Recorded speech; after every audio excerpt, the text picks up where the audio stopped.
Well, hello everyone. We're just going to give everybody a chance to kind of join and get in the room, grab some water, have a copy of the guidelines or the guidelines companion handy for reference, and we'll get started shortly.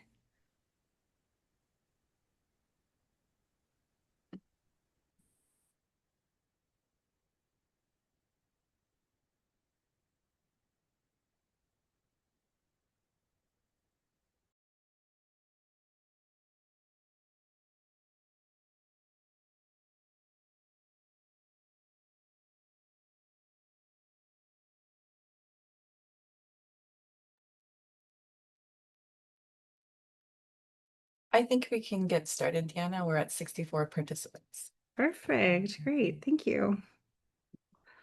Hi, everybody. We have a lot to cover, so I'm going to ask you to save your questions just for the end of the Q&A. It's possible they're going to be addressed during the discussion somewhere else in the presentation, and we also have time kind of dedicated to it. But it's nice to know you're all there, though I can't see you today. So Emmanuel, if you have the next slide, please.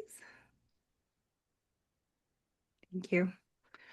Right, so hello and welcome. My name is Diana Roldan. I'm the Industry Development Manager here with CMF. Today, we'll be introducing the team, which many of you already know, share an overview of the results of last year's consultations, which led to our program guides this year, go over kind of bigger ticket items from this year's program changes, share tips and tricks to help maximize your scores, and save some time at the end for Q&A, as I mentioned. So please know if we don't get to your question today, you can always email us at industries, that's plural, industries plural at cmf-fmc.ca. So for a visual description of me, I'm Colombian Canadian with long dark brown hair, pale skin, blue eyes, and round tortoiseshell glasses. Today I'm wearing a light blue shirt with puff sleeves, ceramic earrings with gold, white, and royal blue accents. We come together today from various places, active throughout the country, beyond borders and across multiple Indigenous territories. We acknowledge Indigenous peoples as the original caretakers of the lands and waterways on which we all work, gather, live, and create. And we listen, watch, and marvel at great stories from our screen industries. We acknowledge that we are gathered on the traditional unceded territory of the Ganegahaga Mohawk Nation, a place which has long served as a site of meeting and exchange, now known as Montreal or Jojage. This land is recognized as a gathering place and a meeting ground for many Indigenous nations, and it continues to carry that spirit today as a place that brings together peoples and cultures. So, Indigenous peoples, diverse language and cultures, and those of their ancestors continue to influence the waters and lands that surround us today and every day. I'm so grateful to have the opportunity to live and be my authentic self on this land. And so I'd like to introduce our team. So we have Nathalie Claremont, Executive Vice President for Content and for our Industry Development team as well. We have Joy Lowen, Vice President, Industry Development, Jessica Lee Fleming, Director, Industry Development, Gael Esu, Senior Manager, Industry Development and French Language Market Liaison, as well as Mika Kernan, Associate Manager, Industry Development. I'll now pass the mic to Joy, who will kick things off for us today. Thank you, Diana, and welcome everyone. I am pleased to be joining you today from my home office, which is in Treaty 1 territory in the heart of our nation, Winnipeg, Manitoba. By way of visual description, my ancestors hail from the Caribbean and have gifted me with chocolate brown skin, medium, and I'm going to say salt and pepper hair. We were talking about this as a group today, but it's more salt in the front than pepper for sure. I wear wire rimmed glasses and also wearing one of my favorite spring sweaters, which has ripples of salmon, mustard, yellow, and beige streaks across, and eyelet long sleeves, which is perfect for this stage of life. And I'm very pleased to be joining my colleagues, Natalie, Jess, Diana, Mika, Gael, and someone who you may not be seeing behind the scenes, but is so very important, Emmanuel, because she's hosting, helping us to with the technical realities related to this webinar. And together, the group of us make the CMF's Industry Development Team, which is a relatively new department dedicated to strengthening the infrastructure of Canada's audiovisual industries. At its core, our work is building pathways that allow creators across the country to build sustainable careers, grow strong companies, and tell stories that reflect who they are, who they are and who we are as a nation. And that's why I'm so glad that all of you are here with us today to learn more about the Refresh Sector Development Support Program. This program allows us to partner with a wide range of industry organizations to support professional development and market access initiatives that build skills and creates access. So in other words, this is the program that helps to fund the pathways that lead to opportunity. And yes, the SDSP program, as we call it here, another acronym, the SDSP program has changed.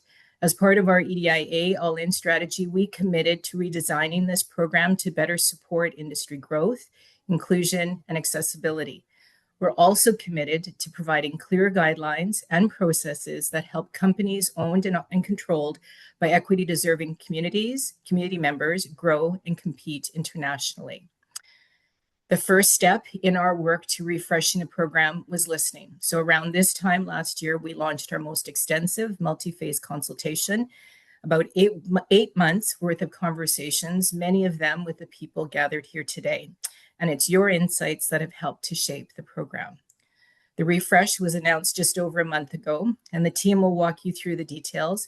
At a high level, our focus is on funding initiatives that lead to people getting jobs, advancing careers, and strengthening their companies. We want to see talented professionals take meaningful steps to increase the number of skilled workers entering and advancing in the industry, strengthen companies so that they can compete globally, and expand opportunities that support creation of high quality content for audiences here and around the world. So earlier this morning, I read the op-ed that Joan Jenkinson of the Black Screen Office wrote and published in yesterday's playback. Joan stated that infrastructure built as a prerequisite to the green light is not equity. It's deferral with better branding. And that line hits at the heart of what the industry needs and what this Refresh Sector Development Support Program is designed to provide. Together with partners like you, we want to fund activities that make access real, not deferred. We want to build pathways that lead to actual jobs, real advancements, and stronger companies. Pathways that ensure talented creators are not just prepared for the opportunity, but are positioned to seize it. I hope you've had a chance to review the guidelines and trust that today's session will give you the insights you need to prepare your applications. Thank you all for being here and for the work that you're doing to strengthen the industry. Jess, over to you. Thank you, Joy. Can we go to the next slide, please? So thank you so much, everyone, for joining us. Merci for being here. I won't repeat as what Joy has already shared with you, but I do want to just mention quickly my location. I'm in Toronto, the Treaty Territory of the Mississaugas of the Credit Nation, and I'm Jess. I'm the Director of Industry Development. I have shoulder-length brown hair, fair skin, brown eyes, and I'm wearing some dazzling purple beaded earrings today and a patterned shirt. And I'm very grateful for the chance to share with you all. Joy touched on the revamping of the Sector Development Support Program, which is one of the programs our industry development team oversees, in addition to other programs like accessibility support, Changing Narratives Fund, and others. So over the past year, we have engaged, as Joy mentioned, in a sector-wide multi-phase consultation. I just want to give a kind of high level of what that included. So we had over 150 surveys completed, which really did a thorough job of representing and reflecting languages and regions, experience levels, and communities. We were thrilled actually with the diversity of responses and communities represented. So grateful to anyone on the call who did complete a survey for the purposes of refreshing the program. We toured across the country for in-person working groups, traveling to Moncton, Halifax, Sudbury, Winnipeg, Regina, Edmonton, and Whitehorse. Those in-person working groups were held in both English and French and involved more than 35 organizations. And we also hosted two virtual bilingual working groups in October and November, which drew over 100 attendees in total. So we've had a really beautiful outpouring of participation and input and insights. So thank you to everyone for your contributions. If we can go to the next slide. I just want to share a quick snapshot of what the CMF heard through that consultation process. So essentially, our industry and communities expressed their desire for a funding program that fosters stability, addresses professional development and workforce gaps, and supports longer-term growth over piecemeal or more short-term project-by-project gains. So Diana will provide a more in-depth overview of the program later in the presentation, but I'd like to just introduce the two new streams now to set the context for our discussion. I know many of you have seen the announcements, you've read the guidelines, but it is valuable to just, establish some context at the outset of our webinar, our presentation. So the sector development program was launched in 2019, and it had two main pillars: capacity building and market access. The new SecDev for 26-27 has two funding streams. The first is workforce advancement, which still includes capacity building and market access, but expands on eligible activities to focus more on career trajectories and transitions, work placement and wage subsidies. So as Joy said, jobs, but also business affairs and strategy, legal and financial planning. So of course, the kind of concrete, tangible outcomes of paychecks and paid work, but higher level strategic planning for people working in linear and interactive digital and emergent media. We heard repeatedly that market access eligibility should continue to be inclusive of digital media organizations and their members, and what that means for IDM industry members, and to acknowledge the barriers that organizations and creators face in traveling from remote locations. So if you were at the BSO symposium, you might remember I said it's different to attend an international market if you're leaving from Duck Lake, Saskatchewan, or Regina, Saskatchewan, versus Toronto or Vancouver or Montreal. So really being thoughtful of how that extends to folks in different regions of our nation, of our country. I also want to emphasize a few key changes in this first stream. So we've removed the contribution maximum being tied to regionally scoped projects, which speaks to those regional barriers. So all applicants can now request up to $100,000 for their activities.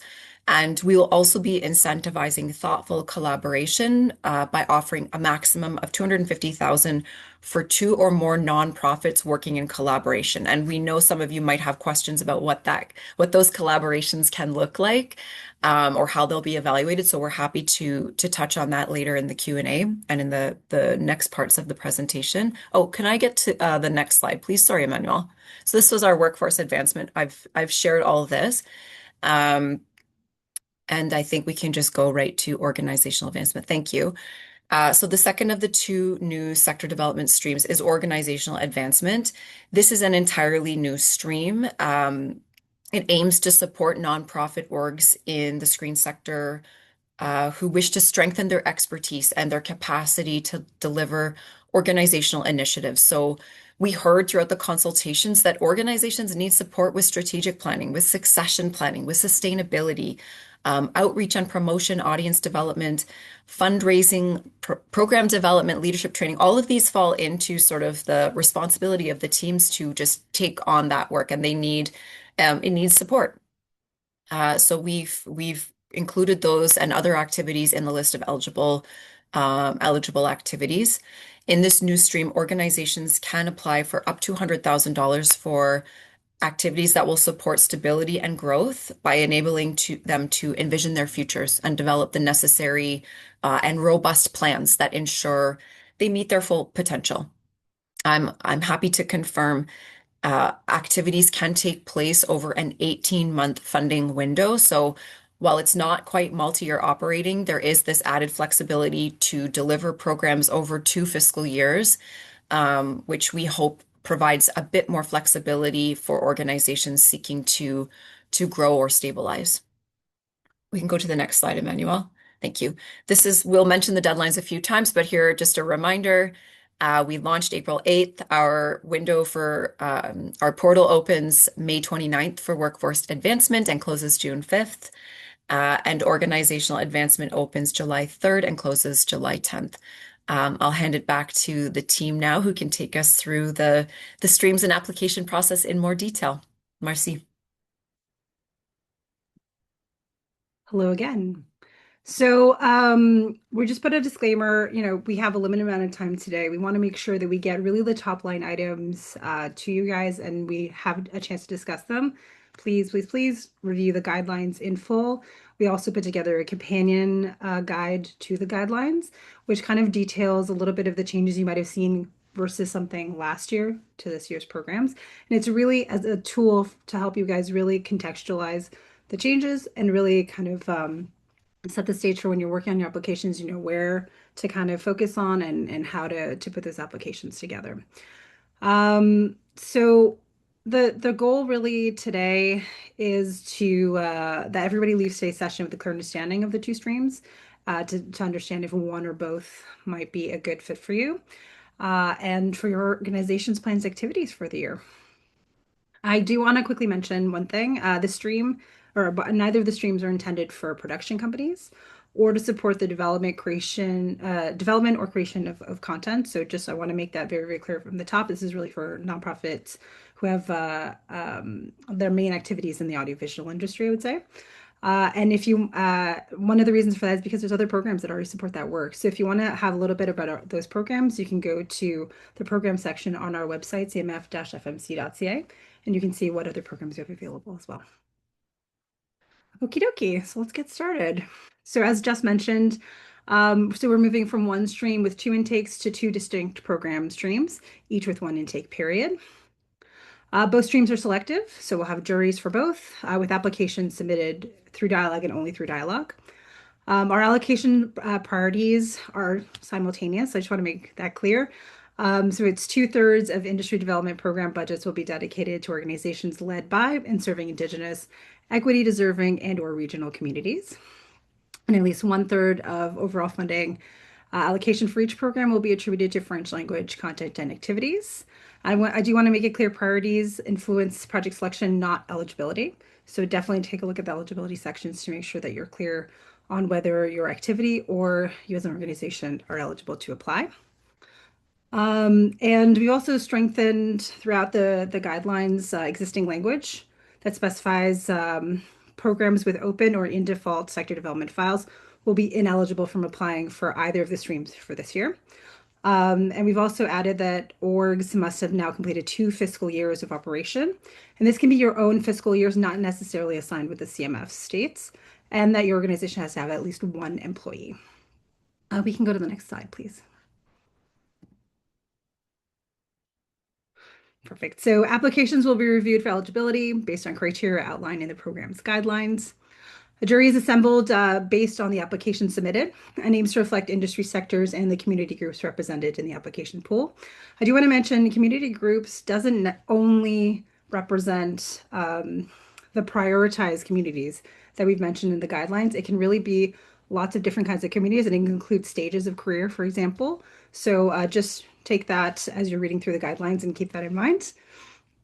Juries will include internal and external jurors representing a wide range of audiovisual sectors, experiences, and communities, prioritizing representation from both official language communities, Indigenous, and equity deserving groups.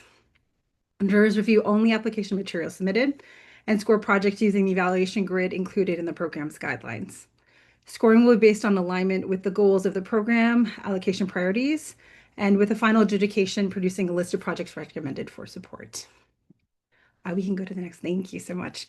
So I'm going to go a little bit into both of the streams. I'm going to start with the workforce advancement since that's the one coming up at the end of the month. Okay, so this, as just mentioned, supports capacity building, job placement, and market access activities. The intake starts, it opens May 29th and closes June 5th. I do want to mention, you do not need to wait until the stream is open to start working on your application. Please don't. You have all the application materials, all the templates, all the information already at your fingertips on our website. Start getting that application together now. Start testing to make sure you can access Dialogue and that you can actually get into your account. We'll have some email addresses to contact if you're having any issues a little bit later in the presentation. But ask us questions now about eligibility, about, if you're unsure about anything, you can contact us now. It's easier to get in touch with us now versus closer to the deadline. So please, please, please do not wait. We have 1.5 million available this fiscal year for this stream. As just mentioned, orgs can request up to $100,000 if you're just one org applying for a program. Again, that's up to 75% of overall budget eligible expenses, so similar to last year. And as well, you can get up to $250,000 if 2 or more organizations collaborate together. And this is a new kind of point that I think will have a lot of impact, especially for our regional partners. Projects with a provincial regional scope are also eligible to go for those program maximums. So you don't have to only have a project that is national in scope to be able to go after that maximum amount. And throughout the guidelines and especially the evaluation grid, you'll see there's more specificity added. We've also added specific point allocations for regional catchment area and distinctiveness of project, which is a change from last year's program. Thank you. Okay, so workforce advancement, some of the eligibility. As we look through the eligibility, there's some things we'll be checking for. So successful organizations have to support the advancement of the screen sector, the Canadian screen sector, be in good financial health, have at least 1 employee, as we mentioned, and be in operations for at least 2 fiscal years with a track record of program delivery. This stream specifically can include audiovisual industry associations and guilds, which is nice. And then also we have an expanded list included in the guidelines of eligible costs to include wage subsidies for new paid job placements, alumni or member engagement, attendance in national and international markets and events, hosting market experts and/or business development prospects as well. Thank you. Some of the other eligibility criteria, but again, this is not the entire list. Orgs with open sector development files or files that are in default are ineligible from applying. We'll be very, very strict on this, so please keep that in mind. Orgs can have an open changing narratives fund project as long as it's not in default. Organizations are restricted to 1 and only 1 application and workforce advancements per application period. I do want to mention orgs can apply for both workforce advancement and organizational advancement, which we'll see in a second, and be competitive in both streams if you apply in both. It doesn't mean because you apply in one that you'll be less competitive in the other. We really look at the application pool when we're making those determinations. As well, this hasn't changed. Applicant organization must be Canadian controlled, nonprofit, and the primary focus must be in the screen-based industries. Core business or ongoing operation expenses are ineligible, no change there. Activities which have already launched or meaningfully underway up to 12 weeks after the application deadline or when we make the decisions are ineligible. Ineligible activities include the creation of publications, websites, content, as we mentioned earlier, and activities already fully funded elsewhere, also ineligible. You already have the money to do it. And activities targeting participants under 18 years of age, not eligible. And same as we mentioned earlier, for-profit production companies, not eligible either. Thank you. So this is just a quick list. I won't go through every detail. This is all in the guidelines available to you all, but this is just some of the application material that you should include in your application. Obviously, there's other things, supporting materials that you might want to include if you feel like it'll strengthen your case, but really try to keep it to material that'll strengthen your case, not additional material that is not kind of related to the program. We can go to slide 17, please. Thank you. Okay, so now we're getting to the next stream. This will be open at the beginning of July.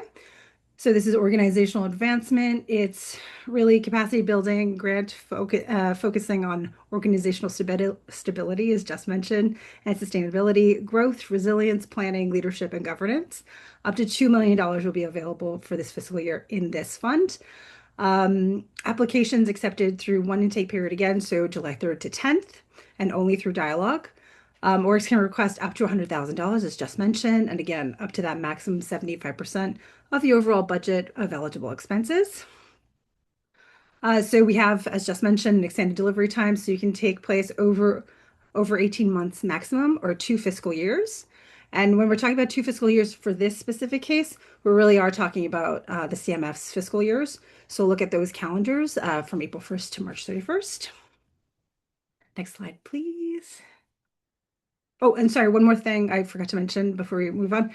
Successful orgs who receive funding in this year cannot reapply for next year, so you can have back-to-back funding in this stream, even if the project is completed early or if it's done before the next kind of funding round. Thank you. Okay, so same thing. Some evaluation criteria change. This is very different from what we might have seen last year in sector development. So I'd encourage you really to look over each and every category of the evaluation criteria. This is really what we give to the jury to do their scoring. So it's really important that you see what we're highlighting here, what we're looking for, because that's what the jury is going to look for as well.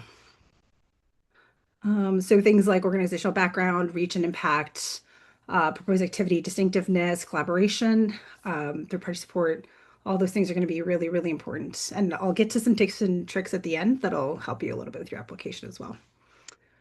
Okie dokie. So again, a couple of points, not all the points. So it has to be successful organizations must support the advancement of the screen sector, be in good financial standing, have been in operation for a minimum of 2 fiscal years. Again, this one can be your fiscal years. It doesn't have to align to the CMF in this specific case. Have a track record of program delivery, have at least one employee. Organizations that have an open file or file in default for SecDev are ineligible. Again, you can have an open file for changing narratives as long as it's not in default. And same as the other stream, you can only have one application submitted for this round. And again, nonprofit companies are ineligible. Thank you. And again, similar to last year, has to be Canadian controlled, so that's 51% of voting power or better. Has to be for Canadians. Primary focus must be in the screen-based industries, content development or production, training programs, festivals, events, showcases, not eligible through the stream, similar to last year. Activities that support organizations' core businesses, operations, or staff are ineligible, but that is slightly different from what you're proposing. What you're really trying to propose for this one is a one-off kind of activity that's really going to strengthen. We're not talking about your core operations that you would do year to year. So that's the kind of subtle difference between the two. So same thing, activities which have already launched or meaningful underway up to 12 weeks after application deadline, ineligible. Activities already fully funded elsewhere, ineligible, and same with activities that are aimed for participants under 18 years old. So next page is application material. I won't go through in detail because it's similar to what, or it is identical to what's in the guidelines, similar to what you might have seen last year as well. One of the main differences is an audited financial statement from the previous year will be required. So just keep an eye on that and then look through as well, just to make sure you have every single point when you're doing your application. Okay, now what you all have been waiting for, the tips and tricks to help maximize your scores. Yeah, okay. So for workforce advancement, and really both programs, we're looking for you to think of it as a pitch. Why you, why this, why now? So for workforce advancement specifically, what's the gap that you're identifying in the industry? What community or communities does it disproportionately impact? Do you have any material? So, stats, reports, things like that can help support what you're kind of identifying. And then also think about why is what you're proposing the best solution to the gap that you're identifying? The people or the organizations that are involved, that could be mentors or just be involved with the project, why are they the best ones to help support what you're proposing, which is then in support of the gap? So really having a clear link between those three parts is really going to help you bring your application to the kind of top part and be in that kind of consideration scoring range. And if we could go to the next slide, please. Thank you. So organizational advancement, same thing. Think of it as a pitch. Why you, why now, why this? Do you have a compelling rationale for how the activity that you're proposing to do? Again, it's a one-off activity. It's not something you do every year necessarily. For how the activity would stabilize and or grow your organization. How would this better help you deliver activities for the communities that you serve? Think about those questions when you're doing your applications. Some tips that apply to both streams. So for the evaluation criteria, review the scoring considerations in detail for each stream. As I mentioned before, this is what we give to the jurors. We give them literally the same one. That's how they base their score. Maximize every point you can. Consider accessibility measures from the very beginning of your activity planning. Mika's going to share a link to the DSO's resource hub, but they have incredible resources to be able to anything from what to ask yourself when you're building a proposal to possibly having providers in your area. They're a great kind of first place to start. For third party support, are there letters or an agreement in place with an organization that you'll be collaborating with for the project? Is there supporting documentation? So is there a signed letter? Is there some sort of agreement? What's the discussion that's had? What's the role that they're going to have in the activity? That needs to be very, very clear for the jurors. Budget, we're looking for clarity on each line. Are expenses clear, or do they require contextual information? Are activities proposed supported in the budget? Management fees, breakdown of how much work is expected. So it can be number of hours, but also over what period of time. And how many people per role, if there's multiple people per role, and what's the pay rate? Travel, clarity on who's traveling, where they're going. Is it, participant versus, program manager or some other staff from the organization where the activities are taking place. Just sometimes like little sentence here and there of contextual information really helps the jurors understand exactly what you mean. And that's what we're trying to do is lessen that gap between what your intention is with the application and how the jury is seeing it, right? We want it to be ideally the same thing so that you're putting the best proposal forward so that the jury has the fewest amount of questions possible at the end and that they in a sense become advocates for you when we're doing that kind of final adjudication. Go like, if we support one project, it has to be this one. Here's why. There's a compelling reason and it's clearly stated. Bonus tip that we also tell people, have someone from outside your organization read the activity proposal and then kind of share their perception of what the activity actually is. And any questions that maybe weren't answered in their read of the activity proposal. Sometimes we'll kind of take for granted that people understand things in the same way we do, and that's not always the case. We have jurors from across the country, different aspects, different areas of the industry. We want to make sure that they're really understanding it the way you are. So just putting up the dates again. I know we've mentioned a couple of times. I just want to make sure that you guys are clear on the dates, that you have all the information that you need. So again, workforce advancement is May 29th to 5th, organizational advancement July 3rd to 10th. For technical support, so anything to do with accessing your Dialogue account, changing who the administrator are, it's very important that you have an up-to-date and accurate administrator. They're the ones who get all our communication. They're the ones I reach out to if there's any issues with the final reports. You can email enr@telefilm.ca. All this is also on our website, so you can go on our program page and get this information. Also, if you're having issues with uploading documents to Dialogue, it's a different email address. It's cmf.fmc.coordination@telefilm.ca. So as I mentioned before, we can, sorry, Manuel, we can leave that on the screen just really quickly. Thank you. So I'll leave this up on the screen just so you guys can take a look, but the dates are just when you're putting the application into the portal. You can start now, and please do give yourselves as much time as possible. And everything's available. So you have a budget template, you have the activity proposal that you'll fill out to do. The other ones, it'll take time. If you have any letters you want to get done, reach out to organizations now and get those supporting letters. We really, to keep the process fair, we can't accept any applications outside the application portal or after the deadline. So please do yourselves a favor and make sure you can access Dialogue, that you're getting all your kind of papers in order, and that everything is clear for your application, so that when you hit submit, you do so knowing that you put the best application forward. And now we're gonna have a little bit of time for questions. Yeah, thank you so much, Diana. Yes, I'm looking at our Q&A section right here. So there's a question about whether it is possible to match the remaining 25% funding with other government funding. Yes, absolutely. It is, there's actually, in the application, there is a section detailing the funding structure of your project. So there's a chance to explain the different support that you're expecting. And Diana mentioned letters of support. So obviously, if you have confirmed support from a third party, that's the place to include it. And jury loves to see that. Um, there's another question on will there be more than one application window in a calendar year? So for this year, no, there is one application window per stream. And in the chat section, my colleague Mika put the exact dates for each stream.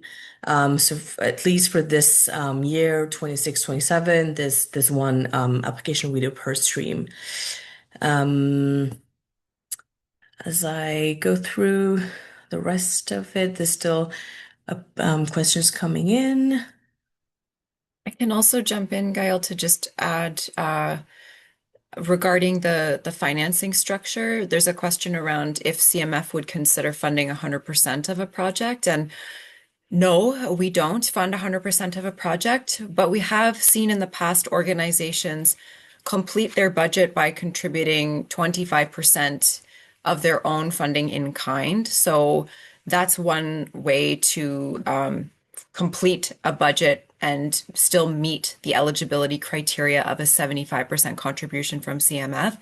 I will say that we often get notes from our jury that they prefer to see funding diversity. So that isn't always a rewarded approach, but it is an eligible approach. So something to keep in mind, and it doesn't necessarily lead to a declined application. It's just one piece of consideration, and if there's a reason why that is the financing structure an organization chooses, it would be valuable to detail that in third-party support or another section of the application. Yes, thank you, Jess. There's a question about, can you explain what a third-party organization is? So obviously, as you kind of already answered that, it could both be another funding body or, the organization's own funds coming in as another form of support to make up for that remaining 25%.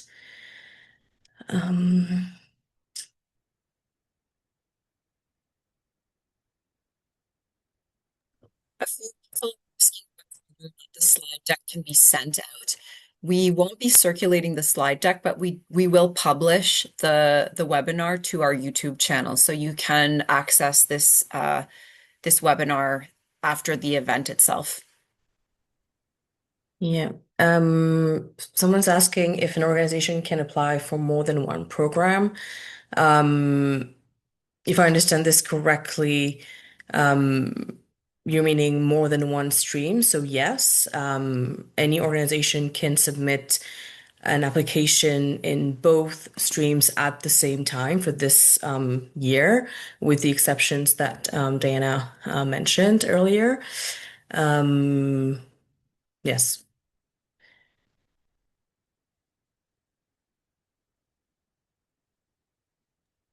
There's a question just about where to put the information about how the program will be executed, all the information. So we have an activity proposal that asks very specific questions. Most of the information will go in there. If you do need to add an extra, page as a timeline kind of support with a little bit more details, you can do that. We ask you just to keep it, I can't remember if we said under 2 or under 5 pages, but keep it really to relevant information only, so that our jurors can make sure that they're seeing the only the relevant information for your application. Yeah, so a couple of questions around the same theme of, when the innovation of having two or more organizations partnering for an application. And a couple of questions have come in terms of does the second organization need to be from the screen sector, the audiovisual sector? So the answer is yes. Um, Yes, but you could add for the two for sure. But if you had a third organization that was outside the industry and it made sense to bring them in, I think that that would be considered eligible.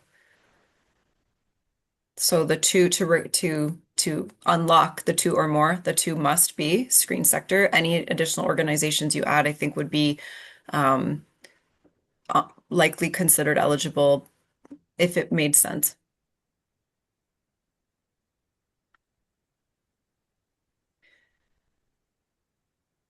Um, Not, I see one about if organizations can be a community organization without society status. Donna, could you just write in the chat what you mean by that? So we can try to see what that means.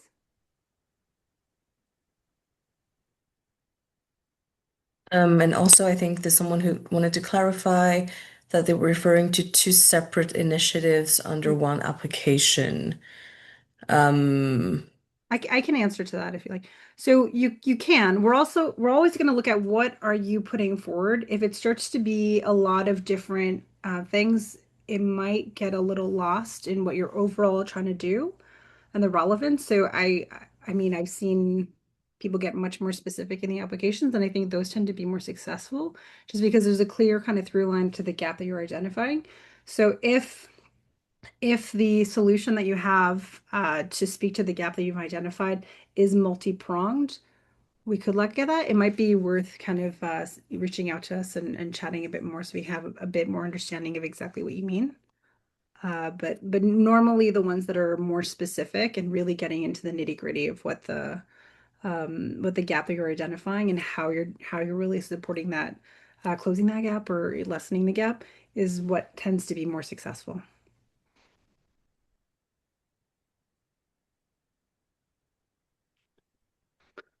Okay, so Donna answered they're a nonprofit, but I think they do have to be incorporated as a nonprofit. I can double check, but Donna, if you want to send an email to industries with your question, and we'll answer you outside the call.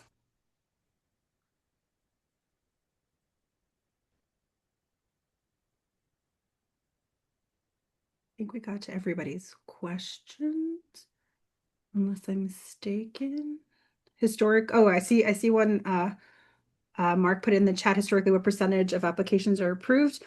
It's under 25% normally for this stream. Yeah, usually between like 17 and 24 or something like that. Any other questions? Please put them in the Q&A. We still have a little bit of time.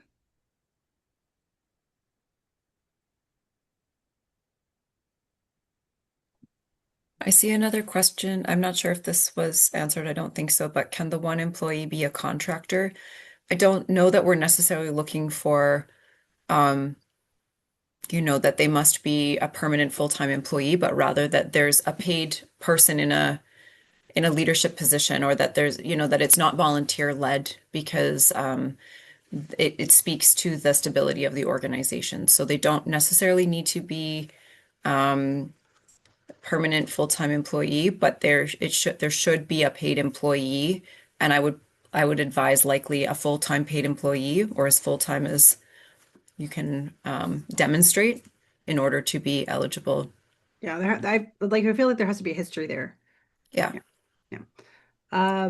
Michael's question, is it allowable for the organization to partner with individuals or for-profit companies? It depends on the application.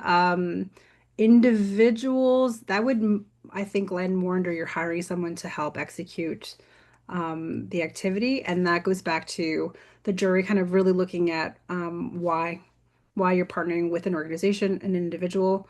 Are they really the best people to be able to support that activity?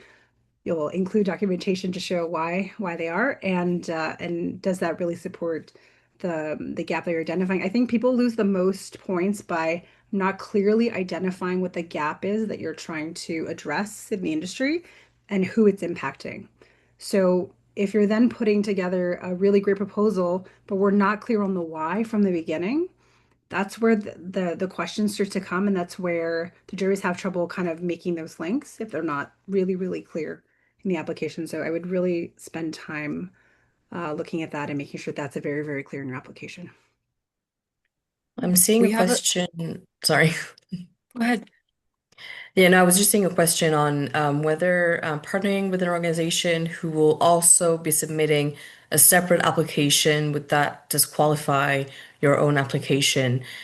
I don't think there's a rule, but I think it's a situation where, there's a clear point attributed to feasibility in all the applications. So that is definitely something that would come up when the jury is considering the applications, so that organization, like the secondary one, who would also be submitting a separate application, would need to clearly demonstrate how they're able to take on two, I would assume, large projects at the same time.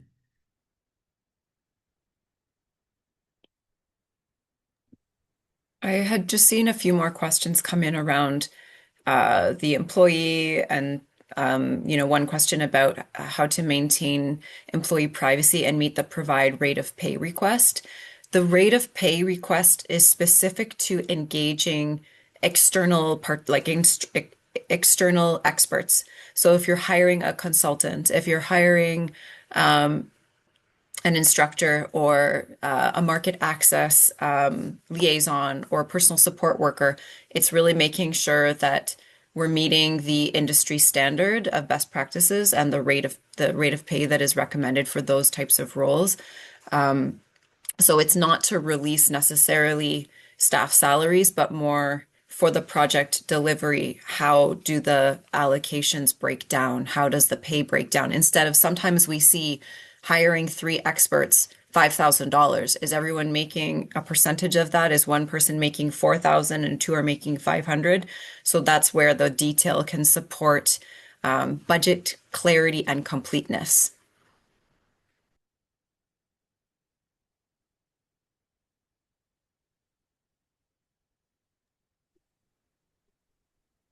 Just a reminder to please keep the questions in the Q&A to keep them clear so we can make sure that we're addressing everything if possible, please.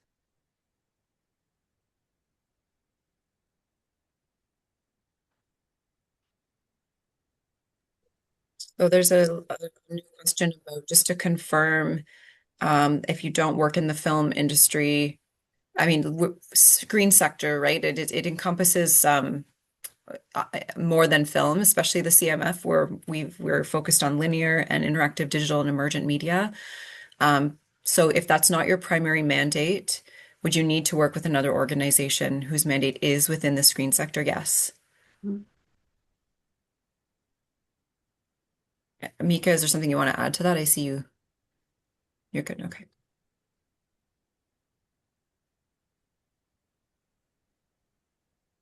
Just going through cleaning up the questions. It looks like we've answered most of them. Um, are there formats of program delivery that you've seen work better than others in the past? The ones that are the clearest, honestly. We're not looking for you to, there isn't like a secret thing of this type of project 100% gets financed all the time. It really depends what the gap is that you're identifying and what you're proposing in support of that. So that's the nice thing about this program. There's a little bit of leeway in what you can propose, but we really, really need to have a clear, clear, clear understanding of what the gap is you're identifying from the very beginning so that everything else kind of lines up with that. The ones that do a good job of linking those three automatically go to the top half, if not the top third of the projects for consideration. So that's what I would recommend is really just having that clarity, having that contextual information. If you're saying that you're partnering with an organization, have a letter of support from them that's clear, that's, current, that's about this program and that details what their involvement is. You're really just trying to make those links really, really clear for the jury so they see the application the same way that you see it. There's a question about if the cost of the audit can be included for the project budget? I think so. Jess, do you have any We wouldn't we wouldn't typically fund retroactive activities. okay. And I will say But this in is for the part, audit specifically required for the documentation. mhm. Yeah.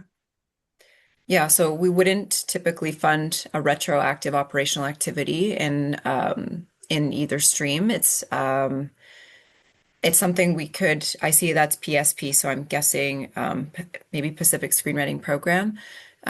Feel free to email if you want to discuss in more detail, but we are holding quite true to the guidelines for a few reasons. One, as you all know, the oversubscription rate for sector development has increased exponentially over the last several years. And two, our work is more, there's a lot more desire to understand the impact of our work at the CMF. And so we are looking for more detail from applicants. We're looking for more detail about projects, programs, success rates, participant career trajectories. All of this is in part because this program has been so successful and because we want to see it continue to be successful. So the level of detail being requested is not intended to be laborious or punitive, but rather to be able to continue to fund sector development, support the program itself and the projects that come through. So I hope that clarifies, but feel free to follow up with questions if you'd like more time to discuss any of these items with us.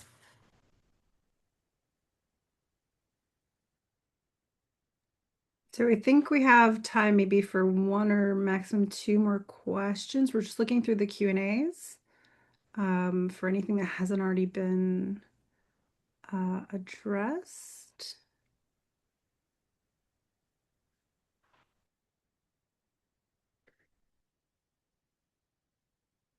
I think there's a question about where the organization is based. So like they're based in, say, Toronto, Montreal, but they're serving the whole province. The person wanted to confirm, I guess, that that would disqualify them as regional. So yes, we're looking at where where the organization is based. That like correct me if I'm wrong, but that's the criteria that we look at. I would also specify that anytime you're talking about working with other um, kind of areas outside of your primary one. So, for example, if you're based in Toronto and you're working with people kind of in Northern Ontario or in other provinces as well, uh, the jury also looks for what's the connection you have with those locations, with groups within those locations. If it's not clear, that raises a flag or a question of, okay, well, how do they best understand what the needs are there? How are they best able to support people in those regions? So just consider that with your application as well. Yeah, I think in the same sorry, in the same by the same token, those would be good examples of where explaining in the budget then in terms of travel costs and that's a good way then to justify, yes, we'll be working with people across the province, and that means that we'll need experts to travel or people from the cohort to travel to Toronto, Montreal, so that, it's always good to have that context. I would just add that, as you can tell, I mean, we've revamped the program for this year. We will continue to revamp with feedback. That's always a part of our internal process at the CMF. And so these questions are really helpful because they highlight where more detail needs to be established for both our internal processes, for our juries, and for our applicants. So thank you for your questions. And I just want to go back to the point around where an organization is based and where they serve. And I think it's a good question in terms of yes, we do look at where the organizations are based, but in the same way that in the past, organizations that wanted to demonstrate national reach had to demonstrate that participants yielded from 3 or more provinces and territories. So I do think there could be some space there for, it's 2 points, right? It's 2 points. So there could be space in there to reward organizations that are serving outside of a main city. This is something I think that our team would probably have to reflect on and consider with our adjudication process, to Gael's point. The other thing I was going to say is when we talk about even the question around organizations that are led and mandated to serve Indigenous and equity deserving communities. I mean, if you're an organization that is led, for example, by a group of Indigenous disabled women, for example, but you're not delivering programs to that community, then you're not completely fulfilling that requirement on the evaluation criteria. So it's up to you to demonstrate what is the work that you're doing and how does it tie into your mission and your mandate. Those are the pieces that you can really leverage to explain to a jury and to outline in your application what is your work and why are you well positioned to do it.